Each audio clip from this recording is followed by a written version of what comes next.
Well, friends, good morning. At least it'll be morning when you see this. It's obviously the evening now. I've just finished putting together our Sunday morning service. I try to do that a couple of days ahead of time, frankly, because I'm not very good at it and I need time to fix it. So just across the street from our apartment here, and thought I'd just bring a word for you for tomorrow morning on what will be Friday morning. I was just listening to the sports news on the way home, and I tend to do that. I'm a bit of a sports fan, as you know. And there's a lot of talk now, of course, of, is there going to be hockey? Is there going to be baseball? Is the NBA going to be able to finish? What's going to happen with the NFL? Is there actually going to be any American football this fall or not? And of course, it's not just fans like me that are asking those questions, but it is the players. And there are a number of players who aren't signed to their contracts yet, and that simply means they don't have a job. And some of the employers, who are the owners of the teams, are kind of holding out until they really know whether or not there's going to be a season or what the season's going to look like, and based on what kind of offer they're going to make to some of these folks. And it was interesting because one quarterback, Cam Newton, who is a former MVP of the league, most valuable player, best player in the league, he was cut by his team this past year, and he doesn't have a job yet. And he's a phenomenal player. He's every reason to expect that he would have one. The question that they were asking was whether or not he was going to make a big stink as to whether or not he had to be the starter. That means the guy who goes out and begins every game, and he's actually the guy who plays, and unless something happens to him, he stays in the game. Certainly what he's used to, certainly the ability he's been at, but of course there's some question about it, because part of the reason he was cut was because he had some injuries, and he was actually superseded by the guy who was not the starter last year. And so out here he is now looking for a job, and the sports reporters are saying, boy, is this guy going to make a big deal and demand his way? And there's only so many jobs, and he's got to understand what his role is going to be. And other people are saying, well, of course he's going to do that. He understands that things are different now and things aren't the same as they always were. And boy, just every area of our world is being touched because of this virus. But what struck me is they were talking on the report, that word different.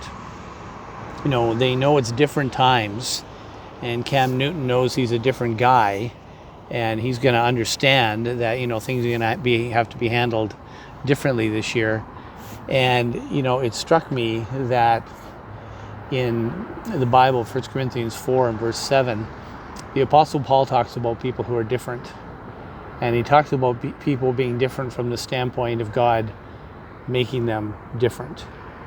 And God reminds us all that we got to understand, if there is any advantage that we have, which is the context that different in a good way from other people, he actually asks three very rhetorical questions, doesn't he? He says, in one hand, look, who makes you to differ from another? And the rhetorical answer is, well, God did that. If you're different from anybody else, you have any advantage in this world, it's because God's made you that way. God's made you that way. That's why you're different. That's why you're different than the other folks around you. That's why you have anything to feel good about yourself from the standpoint is that, listen, God's the architect of those things, and give credit to the person who's made the difference. The second question is, what do you have that you did not receive? And the rhetorical answer is, well, nothing. Everything I have, I've received. I haven't invented it. I haven't manufactured it.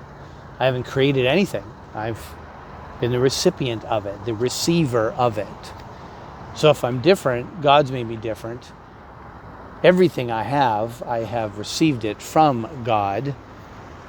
But then he challenges us in the third question when he says, well, if you have received it, why do you boast as if you did not? And Paul is challenging folks to say there's a kind of braggadocio, a kind of desire to take credit for things that's sinfully natural to every one of us, isn't it? That we want God to get some of the credit, but my goodness, we we deserve a little bit of it ourselves, don't we? We need just a little bit of the credit that the things that we have are there, and maybe even a little boasting about what we've done, maybe a little celebration, maybe somebody make a bit of a big deal about me. Hey, there's a part of that in every single one of us, isn't there? That's part of the reason the Bible says things that are needed, friends. He tells us things that we need to hear so that we can make the changes that need to be made. How foolish is it of us who have only received everything we have from the Lord, who have been created, changed into being the people that we are, especially people who are Christians. Think about that. Think about the road that we were on our way to an eternity apart from any good thing of God, spared every goodness of him, separated from every part of his character except his wrath. But God, being rich in mercy, has made us alive together with Christ. It is by grace we've been saved. And when Paul writes that portion in Ephesians 2 to the church, obviously at Ephesus, he's saying, listen, but God. Title of a book, I think, But God. Because friends, as you and I just consider our lives, let us never give in to the delusion that we deserve to be the starter, that we somehow can take credit for being the man that we are, that we can take credit for being the ladies that we are, that somehow we have self-manufactured. God has given us every good thing that we have to enjoy. And God asks but one thing: recognition. That's what we want, right? We want to be recognized for the good things that we do. Since God is the one who has made us, God is the one who has given it, then why do we boast as if we did not receive it? No, we should be boasting, as Jeremiah says, if any man boasts, let him boast in this, that he understands and knows me. What a great word to go into the weekend with, that beautiful verse. Friends, I hope you have a wonderful weekend. We look forward to seeing you on the Lord's Day in worship. Cheers.